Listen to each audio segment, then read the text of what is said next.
Assalamualaikum anak soleh-soleha. Berjumpa lagi bersama saya Bu Guru Eva di pelajaran pendidikan agama Islam. Bagaimana kabar anak-anak hari ini? Alhamdulillah luar biasa. Allahu Akbar. Semoga kita semua sehat dan dalam lindungan Allah Subhanahu wa taala. Hari ini kita akan membahas tentang rukun iman, yaitu iman kepada hari kiamat. Anak soleh-soleha, tujuan pembelajaran iman kepada hari kiamat adalah yang pertama, mengerti makna iman kepada hari kiamat.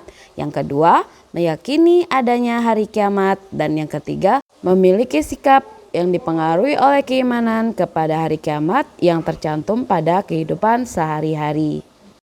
Anak-anakku semua, mari kita mengingat terlebih dahulu tentang rukun iman. Ada berapa anak-anak? Ya, ada 6. 1. Iman kepada Allah. 2. Iman kepada malaikat. 3. Iman kepada kitab. 4. Iman kepada Rasul.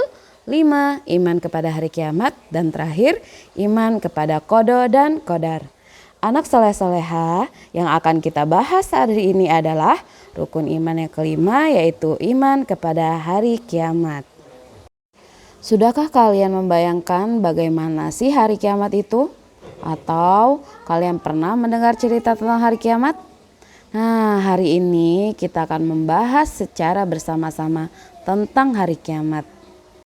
Anak-anakku semuanya, hari kiamat dibagi menjadi 2, yaitu yang pertama kiamat sugro atau kiamat kecil dan kiamat kubro atau kiamat besar. Apa itu kiamat sugro?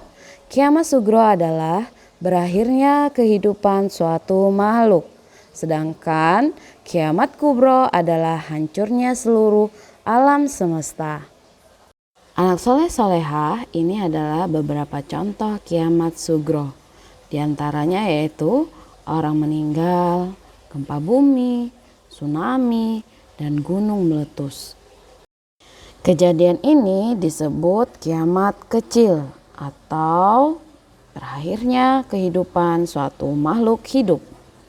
Coba kita lihat gambar yang ini. Ini adalah kiamat besar, peristiwa hancurnya alam semesta. Bumi, bulan, matahari, tata surya, semua hancur kecuali Allah Subhanahu wa taala. Anak-anakku semua, Allah menggambarkan kejadian hari kiamat di dalam Quran surat Al-Qari'ah ayat 1-5. Bismillahirrahmanirrahim. Al-Qari'ah, mal-Qari'ah, wa ma adraka mal-Qari'ah. Yauma yakunun nasu kal farashil mabthus wa takunul jibalu kal ihnil manfush. Anak-anakku semuanya, pada surah Al-Qari'ah 1-5 Allah menggambarkan tentang kiamat. Pada hari itu manusia seperti laron yang berterbangan. Kalian pernah kan melihat laron? Itu yang berterbangan di lampu pada waktu-waktu tertentu. Manusia menyebar dan terpisah-pisah, pulang dan pergi karena mereka bingung kejadian hari itu. Dan mereka digambarkan seperti laron yang berterbangan, hilir mudik ke sana kemari. Watakunul jibalu kal ihnil manfus. Dan gunung-gunung seperti bulu yang dihambur-hamburkan. Betapa dahsyatnya kejadian di hari itu. Gunung yang besar-besar bisa tercabut dan melayang-layang seperti bulu-bulu. Itulah gambaran yang Allah berikan tentang hari kiamat yang ada di dalam Quran surat Al-Qari'ah 1-5. Anak soleh-soleha, ada beberapa nama-nama hari kiamat. Yang pertama adalah Yaumul Ba'as, hari kebangkitan. Seluruh manusia akan dibangkitkan dari kubur. Semua manusia yang sudah mati akan kembali dihidupkan oleh Allah Subhanahu wa taala. Yang kedua adalah Yaumul Mahsyar, yaitu hari berkumpul. Pada hari itu, manusia yang telah dibangkitkan dari alam kubur akan dikumpulkan di sebuah padang yang sangat luas, yaitu padang mahsyar, untuk menunggu dan ditimbang amal perbuatannya. Yang ketiga yaitu Yaumul Hisab, hari perhitungan. Pada hari tersebut, amal perbuatan manusia akan dihitung oleh Allah. Pada saat itu, manusia tidak bisa membela diri. Seluruh anggota badan akan berbicara dan bersaksi tentang apa yang dilakukannya di dunia. Nah, anak-anakku, hati-hati dalam berbuat, berbicara, dan bertindak, karena semua akan dihitung. Tangan, kaki, mata, mereka akan berbicara sebagai saksi hidup kita di dunia. Yang keempat adalah Yaumul Mizan, hari penimbangan. Jika amal kebaikannya banyak, maka akan dimasukkan oleh Allah ke dalam surga. Sebaliknya, jika amal perbuatannya sedikit, maka akan masuk ke dalam neraka. Nah, kemudian yang terakhir adalah Yaumul Jaza, hari pembalasan. Pada hari tersebut, manusia akan mendapatkan balasan dari semua amal perbuatannya selama hidup di dunia. Lalu kapan kiamat itu akan terjadi? Tidak ada seorang pun yang tahu kapan kiamat akan terjadi. Rasulullah bahkan juga tidak mengetahui kapan kiamat akan terjadi. Namun anak-anak, walau kiamat adalah rahasia Allah dan tidak ada seorang pun yang tahu kapan akan terjadi, namun Allah memberikan tanda-tanda kepada kita. Tanda-tanda kiamat kecil. Yang pertama adalah ilmu agama tidak dianggap penting.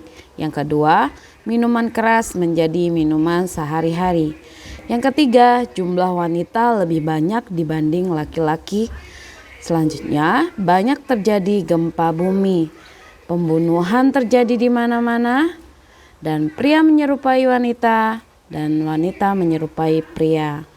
Ada pula tanda-tanda besar kiamat.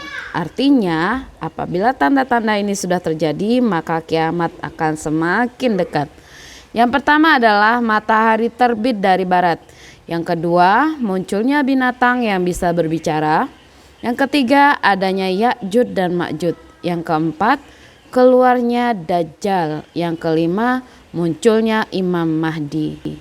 Anak soleh-solehah, setelah kita yakin bahwa kiamat akan terjadi, baik kiamat kecil yang berupa kematian diri kita maupun kiamat besar, maka ada beberapa perilaku yang harus kita lakukan yang mencerminkan bahwa kita beriman kepada hari kiamat, yaitu yang pertama, anak-anak melakukan sholat fardu, sholat 5 waktu, karena itu adalah perintah dari Allah. Yang kedua, berbakti kepada orang tua, jangan membantah perintahnya, membantunya, karena itu adalah bagian dari berbakti kepada orang tua. Yang ketiga adalah rajin membaca Al-Quran. Yang keempat, menyayangi makhluk Allah. Yang kelima, berbagi dengan sesama. Dan yang terakhir adalah bersemangat dalam menuntut ilmu. Nah, anak-anak, ini adalah perilaku-perilaku yang harus kita lakukan yang mencerminkan bahwa kita percaya bahwa hari kiamat akan terjadi dan semua perbuatan kita di dunia akan kita pertanggungjawabkan kelak di hari akhir. Demikianlah pembahasan Ibu tentang hari kiamat. Semoga bermanfaat. Mudah-mudahan kita bisa berjumpa kembali di lain waktu. Ibu akhiri. Assalamualaikum warahmatullahi wabarakatuh.